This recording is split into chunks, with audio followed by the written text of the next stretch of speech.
Cheating in baseball has come and gone in several forms throughout its history. Recently, the Houston Astros have been under scrutiny for what could be one of the biggest modern-day scandals in the game. Should the Houston Astros be forced to give up the 2017 World Series title? Let's take a look at 8 of the biggest scandals baseball has seen and just how much players and owners paid for it. Number 8, the Cardinals hacked the Astros. Probably the most relatable to today's events, in 2015, the Cardinals scouting director Chris Correa was caught after reports surfaced of him accessing the Houston Astros ground control database. Here, Correa was able to look up anything from medical records to the Astros' internal affairs to scouting reports and so on. Correa managed to do this by using the password of his former supervisor, Sig Mejdal, in the Cardinals front office, giving him more accounts, including newly appointed GM Jeff Luhnow. Now, according to Correa, he had suspicions Luhnow and Mejdal took valuable algorithms and reports with them to Houston, using this as his defense for accessing the database. However, investigations found Correa was peering into the system for over 2 years. The situation became so delicate that the FBI had prosecuted Correa and sentenced him to 48 months in prison. The MLB had its own investigation and made St. Louis pay $2 million to Houston, along with 2017's 2 highest draft picks. Correa, along with his prison sentence, is now banned for life from baseball. Number 7, owner collusion. Collusion has happened several times throughout Major League Baseball history. In 1918, owners released every player with a non-guaranteed contract in the offseason in order to lower salaries. However, the most decisive moment came between 1985 and 1987. Within these years, owners secretly agreed to not pay players certain amounts and to not sign them for more than 3 years at a time. This was an effort to keep salaries down and certain players from jumping ship to other teams. Famously, after 1985, stars such as Kirk Gibson spent the entire offseason without a contract offer. That year, only 4 of 35 free agents switched teams. Eventually, the Players Association sued, and arbitrators ruled the owners owed $280 million. Former MLBPA leader Marvin Miller has been quoted as saying, "It was tantamount to fixing not just games, but entire pennant races, including all postseason series." This ended up creating a large amount of tension between players and owners, and not long after would come the infamous players' strike of 1994. Number 6, the Pittsburgh drug trials. 7 men, including players and Pirates employees, were called to a grand jury that would shake America's view on baseball. Here, it was found a team caterer, photographer, and the Pittsburgh Parrot mascot were involved in delivering and introducing players to the popular cocaine. Other players were ousted as regular users, including Dusty Baker, Willie Mays, and NL MVP Keith Hernandez. Infamously, some stories surfaced, such as Tim Raines always keeping a gram in his back pocket during games, leading him to only slide head first. Another is John Milner buying coke in a bathroom stall during one of the games at Three River Stadium, and his teammate Rod Scurry was also found to have scoured the stadium for coke during late innings of games. Said Scurry, "I don't like cocaine, I just like the way it smells." The aftermath of all this led to a series of suspensions for players. However, nearly all avoided jail time even after admitting to their illegal acts. The clubhouse guys never got off so easily, and they were sentenced to up to 12 years of jail time, though they were all released far before then. Number 5, the Louisville Greys. The Louisville Greys had the only pitcher in Major League Baseball history to start all their season's games, Jim Devlin.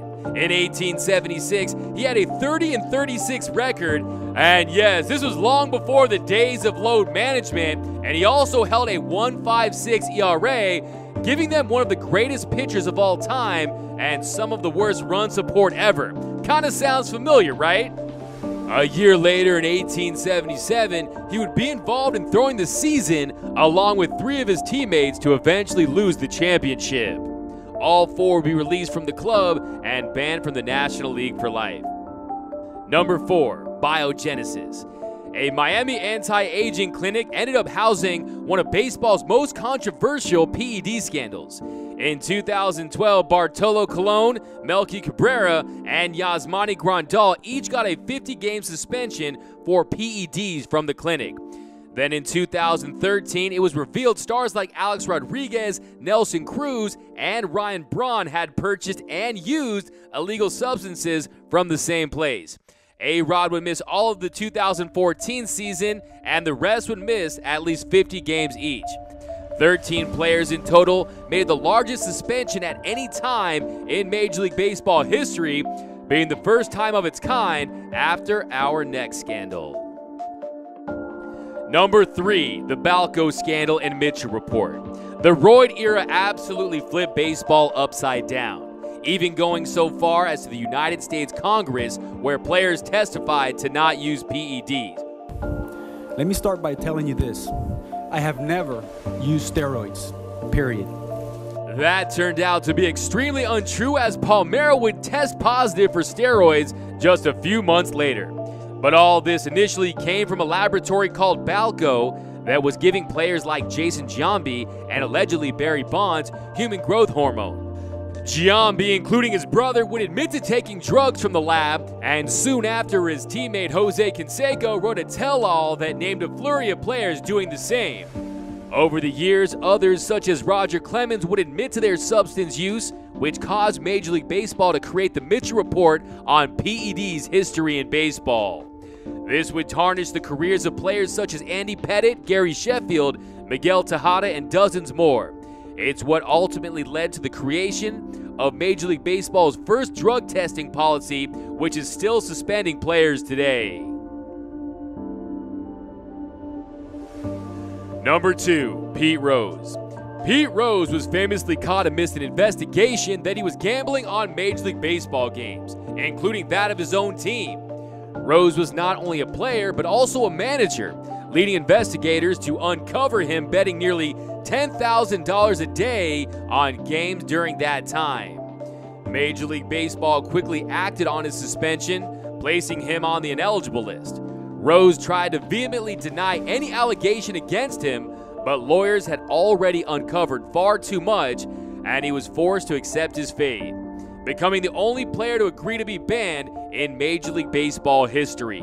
Over the years, Rose tried to appeal his suspension to multiple Major League Baseball commissioners, with only Bud Selig considering his application, though he never accepted it. Today, Rose reportedly lives in Las Vegas, where those such as Rob Manfred consider him to be the same gambler today as he was back then. Will Pete Rose ever be back in baseball? Will we ever see him in the Hall of Fame, the all-time hits leader? I wouldn't bet on it. Number 1, the Black Sox Scandal. The biggest scandal the game of baseball has ever faced came back in 1919 when the Chicago White Sox threw the World Series thanks to gambling from 8 players on the team. For background, the name comes from the team's dirty uniforms that the owner would refuse to wash regularly, hence Black Sox. This sign of the times resulted in some players looking to make some extra money during a conservative time in baseball. With the White Sox also split in how players viewed each other, this and all made fixing the World Series practically ideal. But as the days led up to the first game, word had spread that it would be fixed, and sure enough, the suspected players proved it in their play. With such a large amount of bets coming in for the Reds, bookies began to refuse to pay the players, and thus the latter intended to rebel. However, with threats looming over their heads, the Sox followed through with losing Game 8 of the World Series. That gave the Reds the pennant and the players their money. Now, it wasn't until after the following season that a grand jury discovered evidence of their acts and indicted all 8 players. But in the end, they were found not guilty of any crime. Unfortunately for them, the judge presiding over the case, Kennesaw Mount Landis, became Major League Baseball's first commissioner and banned all 8 immediately for what he saw as fixing of the game, despite lack of evidence for those such as Shoeless Joe Jackson. Ultimately, the Black Sox scandal tarnished the names of all involved and led to a drought for the franchise for decades. Today, all players are still banned, and many still advocate that Jackson be reinstated.